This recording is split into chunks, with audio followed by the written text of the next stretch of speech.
Welcome to Podcast 83, a regular look at the news, stories, and trends related to Michigan's 83 counties from the Michigan Association of Counties. All right, good afternoon, everyone. Welcome to Podcast 83, the podcast put on by the Michigan Association of Counties. We've got a big group today. We've got some special guests. Today, we're going to talk a little bit about the Michigan Indigent Defense Commission, which has been around for a few years now. And we've got the two MAC representatives that are on the commission joining us, along with Samantha Gibson and Deena Bosworth from our staff. But we're joined today by Margaret McAvoy and Andrew DeLeeuw, our two MAC representatives on the MIDC. And first, to start off, I'm going to have them both just kind of talk about, give them a little background, some experience on the MIDC. So first, Margaret, why don't you kick us off? Thank you, Steve. Good morning, everyone. Well, both Andrew and I have served on the commission for the last 4 years. I will talk personally about my experience, let Andrew discuss his. Andrew and I were the first local representatives, certainly the first MAC representatives onto the commission. It was a big responsibility because obviously the commission had been meeting for a while and didn't have that local system input. And so we worked very hard to try to represent certainly the Michigan counties, but really there are some other funding units, and just make sure that there was a voice that was speaking on behalf of public administration. It's a wide variety of people on the commission, and over a given amount of time, or the 4 years that I have been there, one of the things that I have really felt that Andrew and I had a influence on was letting members know what was happening in the local areas without any filtration by anybody else. This is what the reality is. This is how this is really happening. And I think that the commission, other members who I have gotten to really know and respect and understand their viewpoint, I think that for myself, I would say the biggest contribution that I think I have made to the commission is, wait a minute, this is what really happens on a local level. This is how things really impact localities. And I would say the other thing too is I think that the locals have done a tremendous job of implementing. How many times in a career does a county open a new department? It just doesn't happen. And so on behalf of other counties, I've been very impressed with what they have been able to accomplish in a very short period of time. And the fact that it's like a restaurant. Every plate has a different taste. And so every county, not everybody's doing it the same way. They're doing it the way it works for their locality and their constituents. And I really respect that. Yeah, I think your background and being an administrator in various counties, various sized counties as well, has very much helped with that perspective as well. Thank you, Andrew, Steve. Go ahead and give us your perspective. Yeah, thank you, Steve. Good morning from me as well. It's really nice to see you all, and thank you to the viewers as well for paying attention. I'm really happy to be talking about this. I would agree with Margaret's comments in terms of the general good spirit of the work and the important nature of the work of the MIDC. I think just to go back a little bit with the statute, the MIDC was created by the legislature in 2013, following a lot of work groups and a lot of work to really think about how defense services are being provided in the state of Michigan. Now, there's some unsavory history in terms of some federal standards that weren't being met. And I will just say I'm really proud to represent MAC on that committee and on that commission and for the work that we're doing. In 2019, there was a pretty big overhaul of the statute, and it added the 2 seats that Margaret and I sit in. And I think that was something that MAC was really influential in helping to amend. And I think as some of the things that Margaret's pointed out, there were maybe some gaps in the membership of that group and the understanding, given the big reliance on counties and cities and villages and townships to do the legwork of implementing this. So it's been a tremendous experience. I think it's really important, and I'm glad for the opportunity to talk, with your audience in terms of what the MIDC is doing, because I think it's important for us to understand and be good advocates for the needs of those entities that are responsible for implementing this work. I think the last thing I would say in my introductory comments, what brought me into this, I'm currently working for Washtenaw County. I've had a couple different roles over the year, and I think it's been great getting to know Margaret and some of the other county staff who have different seats on the MIDC, because we all do have very different perspectives in terms of the needs of our communities and how these standards can be brought back home to where we are and serve the very different communities that we represent, while still serving the broader goal of improving defense in the state of Michigan. Yeah, so obviously the MIDC has come out with numerous standards. I think we've got about 7 or 8 standards out there right now and obviously the first ones came out that was a very different way to look at the indigent defense system across counties across the state. Are there any new standards that the MIDC may be considering that you guys can comment on? Well, Andrew, I will bring them up and then you can go into the deep end of the pool. Basically, and I'm looking at a little cheat sheet I have here.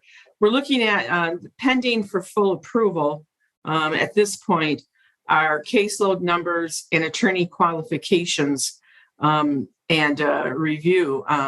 So those are the 2 that have not come through the commission yet, and we're waiting for those to get full approval.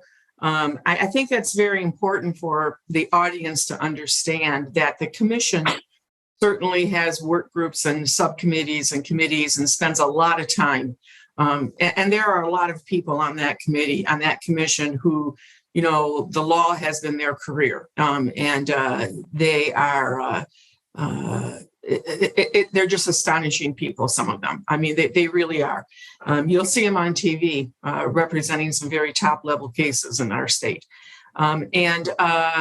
Looking forward and explaining to the audience how this happens is that it doesn't happen in one meeting that the commission goes, oh, we're going to move this forward to Laura for signature. It takes a very long time through committees, through subcommittees, through the commission, debates, discussion. Pretty much everybody on there likes to debate and discuss, including Andrew and I. So it takes a while. And then I will say the other situation that happens is that once the commission makes a recommendation, it needs to go to Laura for their approval. And, Laura is a very large state agency. They have a variety of duties and responsibilities. So it's not like a standard gets sent over there and gets signed in 3 days. It sometimes takes months. Sometimes it's taken a couple years. So it's a deliberate process. And I just want people to understand that. And sometimes things pass on, not a unanimous vote out of the commission for approval to be sent to Laura. And that's okay too. I think so. For my part, I'm sorry, Deena. I think that we, don't necessarily understand the amount of work, the depth of investigation into these different recommendations and for these standards and how much work you guys do. So thank you for that. I appreciate that. My question is, before we get into the details, perhaps of the ones that are on the table, how do you recommend counties or locals, the funding units, really engage in this process? Because I know that they feel, they have their regional representatives that they work with, but they get a little frustrated with, some of the standards or some of the inconsistent messages that they're getting. What is your recommendation for that? But then, yes, Andrew, I would love to hear more about the individual recommendations that are coming out.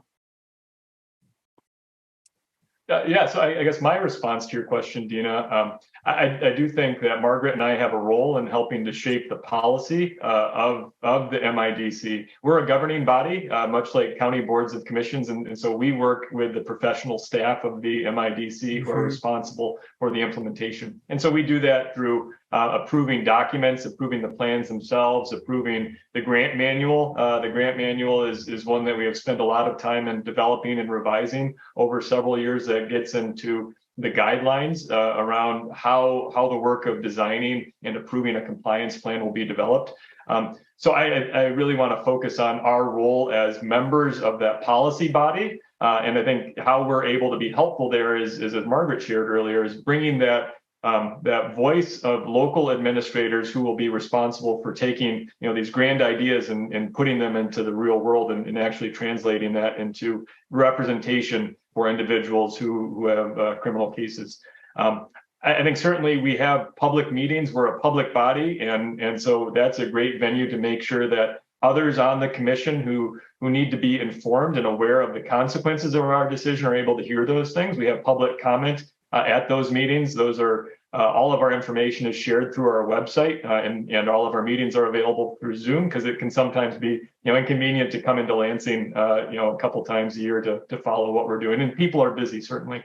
And I think there's reaching out to individual commissioners, and I know Margaret and I have taken questions in the past about certain decisions similar to what we're doing here. I want to be somewhat cautious in that we are members of a body, and it is a big diverse body who's got a lot of other important voices, and we want to respect our role as commissioners there and not get ahead of staff or ahead of the entirety of the commission. But it's been a place where my experience has been that we do have colleagues who are responsive to the concerns that we're able to raise, and we're able to get modifications to the things that we're developing that help improve it and account for what happens on the local level. Just one more thing on that. I will say, I know it can be challenging to implement something like these standards because it is big. To Margaret's comments about a new department, it is a tremendous undertaking. I'll say I'm personally grateful for the structure of the MIDC and that counties and other local systems have a seat at the table. I believe it's somewhat unique in terms of other state programs, and I'm sure you all and many of the others in the audience can think about several other programs where it's, there's less discussion on the front end in terms of how things are going to be rolled out.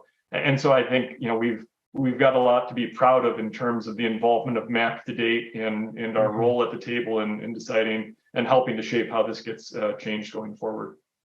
I'd like to just say something from the past. And MAC was, without MAC, these things would not have happened. There were great concerns with the original contract manual document and the original contract between MIDC and the localities.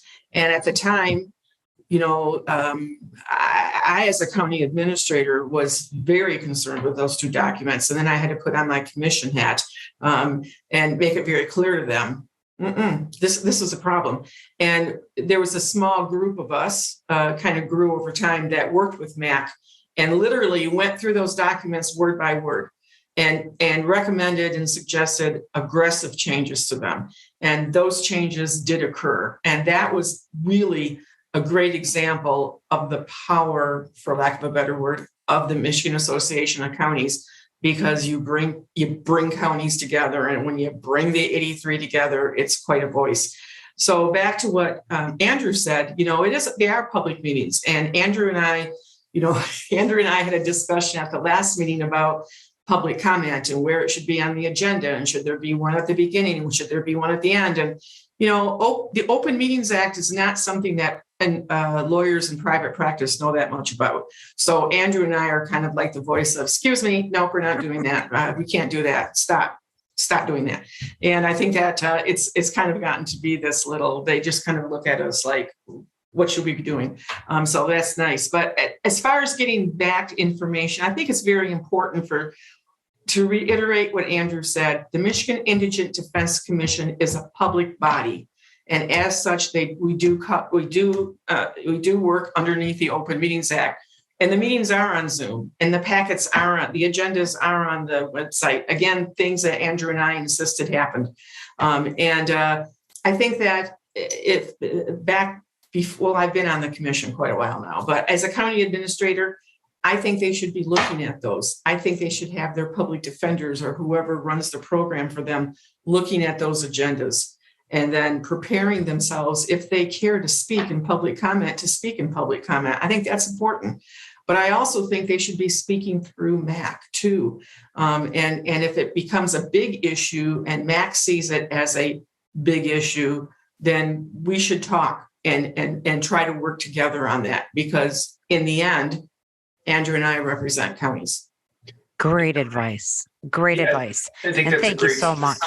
I think that's a great point. We've have staff that attend the commission meetings. Of course, Samantha now attends it on our behalf at MAC, and speaks to you folks very frequently and kind of voices our concern. And our members can voice their concerns or any questions through Samantha or Judiciary Committee, or a couple different ways that you can engage with us. So you can call our staff anytime, and our goal is to get back to you within 24 hours. But that's a great point that you brought up, Margaret, with making sure that they, if they can't go to the commission, they can't, follow the process, we can help with that as well. So trying to get us back on track a little. This is like any other MAC meeting, to be honest. We get up on these tangents and we'll just go in 15 different directions. So this is not abnormal for us to start going down track. So let's get us back on track on those standards, where Andrew is going to comment a little bit about those kind of standards and give us a little more detail on a few of those.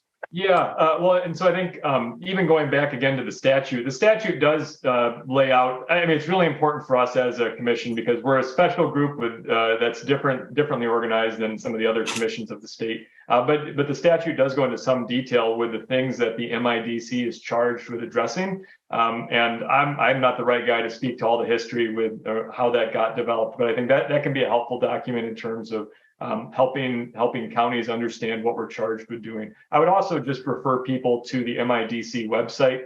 We have all of our current standards that are published on there verbatim. There's it's a lot to read through, and happy to help summarize it if people are short for time. But we try and make all of those documents available, both the white paper saying here's what the standard is supposed to achieve, as well as the specific language of the standard.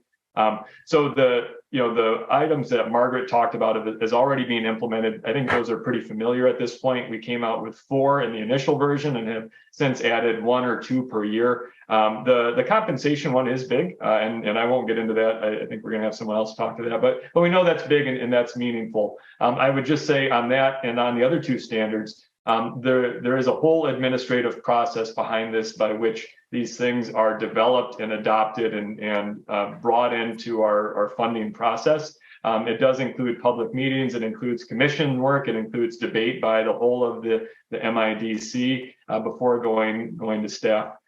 So those last 2 items they have been approved by the commission, and I think they had been approved by the commission prior to Margaret and I being appointed, but have been waiting for that administrative review process. And that would be caseloads and attorney qualifications. In terms of, I think, some of the consequences and concerns that might come for trial court funding units, which is the language that we use at the commission in terms of the people who submit grant applications to us. Caseloads is really about how many cases an attorney can manage at any time, and that goes back to both the statute as well as there's a guiding document that the American Bar Association drafted around best standards for public defense or indigent defense. And I'm getting out of my depth here, so I won't speak to the legal side of things, but those have been common documents that we've referred to.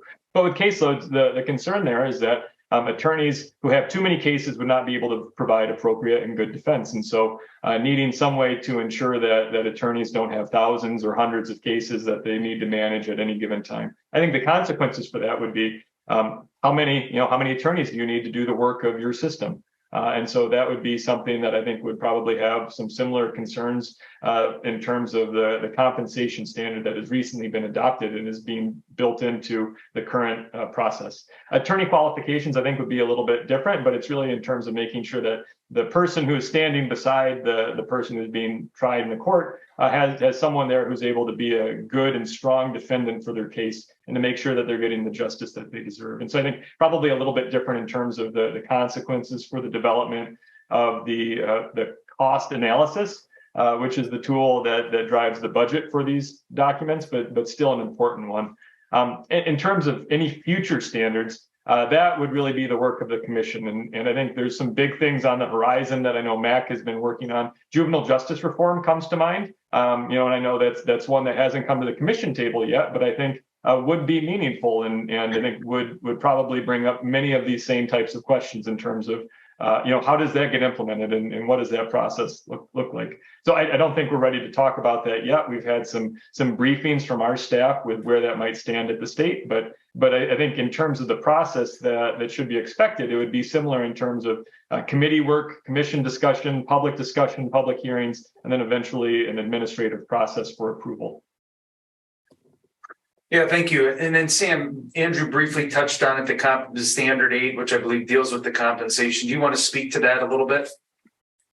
Yes, thank you, Steve. So Standard 8 is the attorney compensation standard. And, Margaret, you mentioned earlier the amount of deliberation that goes into these standards and how long it can take Laura to adopt them. So Standard 8 was recommended by MIDC in 2018.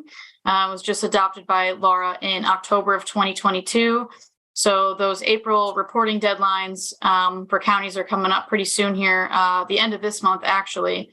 And so the attorney compensation standard increases hourly wages for indigent defenders at the local level. There is concern that we've heard from county administrators across the state as to the indirect impact that has on prosecuting attorney offices. And I realize this is outside of the purview of MIDC, but we have heard a lot of concerns about that. It's, of course, crucial that criminal defendants have adequate representation through their indigent defenders, but if we can't provide competitive pay to prosecuting attorneys, then there won't be enough of them to try these cases. So we want to ensure that there's a balance between indigent defense and prosecutors' offices as well. So there's efforts on our end to ensure additional funding for prosecuting offices. I know the Prosecutors Association is making a large budget request to increase salaries and benefits for their prosecutors at the local level. So again, outside of MIDC purview, but there are indirect impacts that standards have on other county departments. Yeah, great point there. And I know we did meet with the Prosecuting Association and other countywide electeds earlier this week, and that was something they spoke to a lot. Is that's a big focus of theirs, obviously, in this budgetary process, is how to handle that balance, on both sides, because you have counties kind of supporting the prosecutor side, and then you have the state supporting the indigent defense side. Two different pocketbooks, right? One's a little bigger than the other. So how do you balance that out? And I'm sure that's something that we'll continue to work with them on. Well, I think that's kind of everything I had to go through. Does anyone have any closing remarks they'd like to say before we move on? Well, I would just like to say that it's been a huge honor to represent MAC and the counties. And Steve, and I've talked about this before, how much that has meant to me as somebody who grew up the child of a public official and spent the vast majority of her career as a public official. I want to be available to you and the constituents you serve anytime. So you folks have my number. If I can do anything to assist MAC, please let me know. Thanks. Yeah, and I would echo my sincere appreciation. It's been the honor of a lifetime, really, to serve in this. I think it's really important work, both with what we're doing and how we're doing it. And I think you've gotten, Margaret and I have spent a tremendous amount of time and effort to make sure that it's a system that is effective and takes into account, the concerns of your members and our colleagues. And I think we've been successful there, and we'll continue to work to make sure that that's part of our thinking. Well, we certainly thank both of you for your service on that commission, especially your longevity. That adds a lot. When you've been on it for as long as you've kind of grown up with the commission and seen where it's gone, where it's been, and where it's going. So thank you to both of you for your service on there. And thank you for joining us today. Thank you. Thank you. And this is the end of the podcast 83. Thanks everyone for joining. Have a great week. Thank you for listening to today's episode of Podcast 83.